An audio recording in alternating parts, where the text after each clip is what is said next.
The second boom in history is also known as the baby boom. It is a period of time from 1946 to 1964. Many populations around the world grew significantly as it was right after the Second World War, and the United States in particular has just come out of the Great Depression. During this period of time, there was a huge spike in family sizes and birth rates. By the end of this period, there were over 75 million baby boomers only in the United States. This was the largest increase in population up until that point of history. America had basically put a temporal stop in childbirth during the Great Depression and World War II. The average American woman in 1940 would get married at the age of 22. But then, after World War II ended, in 1956, the average American woman would get married at the age of 20. During this period of time, there were lots of advances in technology. For example, the TV remote control was developed in the year 1950. Following that year, in 1951, the videotape recorder emerged and was greatly used throughout the world.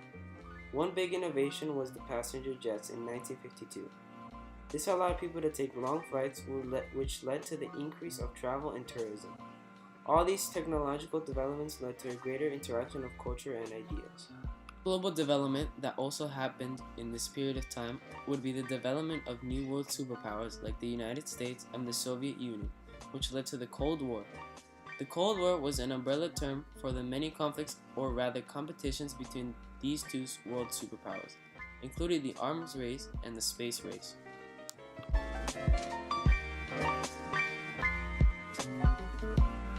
NASA, in particular, is one group that contributed to the space race in the United States as well as Florida. NASA itself, also known as the National Aeronautics and Space Administration, is a government agency dedicated to space research. It was founded in 1958 due to the growing pressures of the Cold War and having to be better than the Soviet Union. This process was instrumental to the second boom, as the developments of US technology were a means of inspiring the baby boomer generation to be hardworking and innovative. Florida is a big piece in NASA's as well as the United States cosmic endeavors, as the main rocket launching facility for this prestigious group is located in our very own Cape Canaveral. Another important factor of this period would be the movements for rights as well as peace that swept across the globe. Specifically in the United States, however, we can see this pattern through the hippie movement and the civil rights movement. The hippie movement was to combat against the Vietnam War, and the civil rights movement was to grant equal rights to colored peoples in the United States.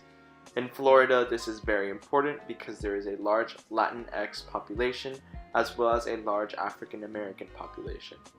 Coincidentally, because of the growing social change due to growing populations and being post-war, many now protected land reserves come about during the second boom. In Florida, we can see them through the development of the Everglades, which was granted 1.5 million acres of protected government land, and the Key Largo Coral Reef Preserve.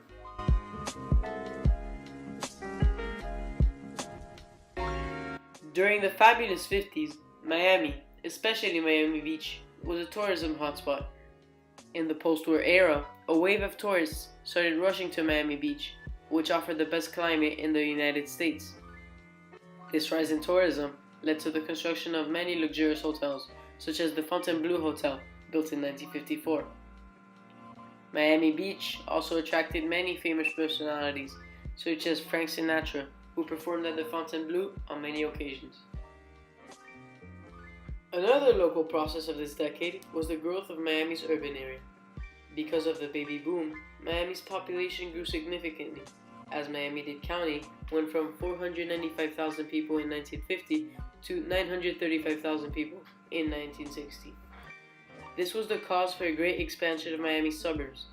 During this period, the towns of Miramar, Plantation, Cooper City, and Pembroke Pines were incorporated.